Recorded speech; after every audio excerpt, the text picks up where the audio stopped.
30 like rows Wow, 30 rows. in total. Yeah. My first thought is that's a single point of failure for the whole 30 rows.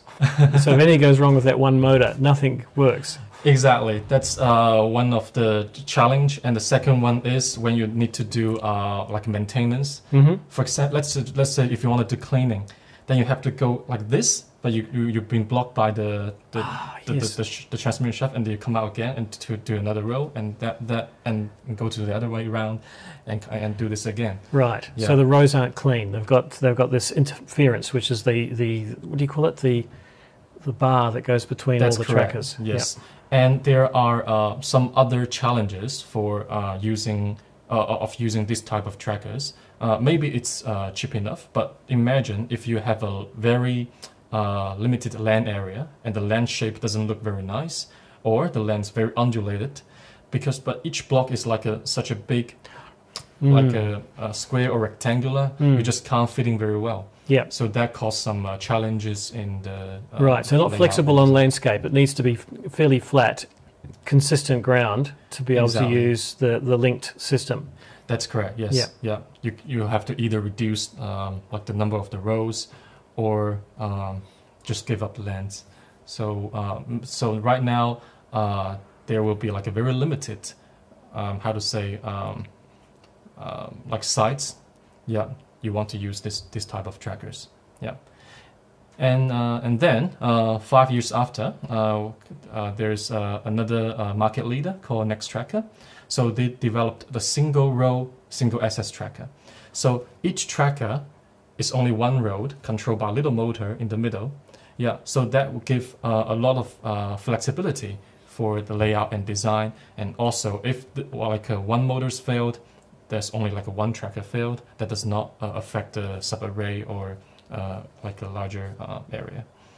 Right. Yeah. Okay, so that's kind of the evolution from dual axis for expensive research projects, linked trackers, single axis, and then now we've got individual row trackers. That's correct, yes. And individual row trackers these days are quite mature, but they are still facing another challenge, especially from 2019. What's that? Large solar modules. Oh, okay. Yeah. Now, you've got some slides here. I see this is actually the slide showing the evolution of tracker technology, the roadmap. That's correct, yes. So you can see here, until 2020, we have a very mature single row, like a single access tracker here. But still, the problem is it's with single drive points, it's flexible structure.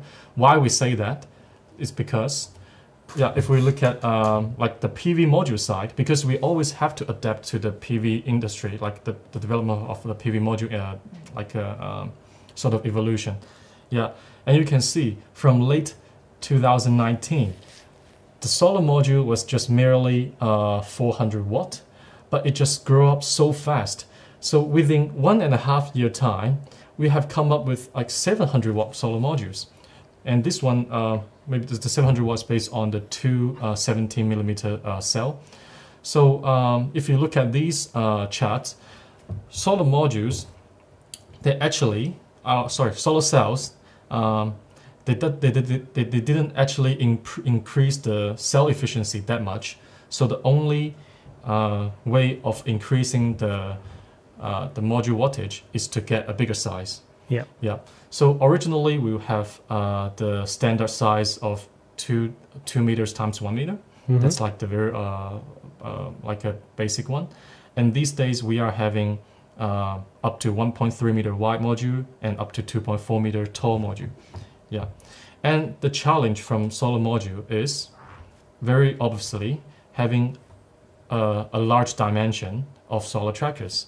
So these modules, they basically make a solar tracker longer and wider, and that will make the solar tracker quite flexible.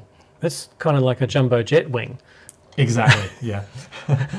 So it's like you cannot. So I think we can maybe use this an analogy as well. So imagine if this is like a civil aeroplane. You can't fly it, like you can't fly it in a very fast speed, right? because the wing is very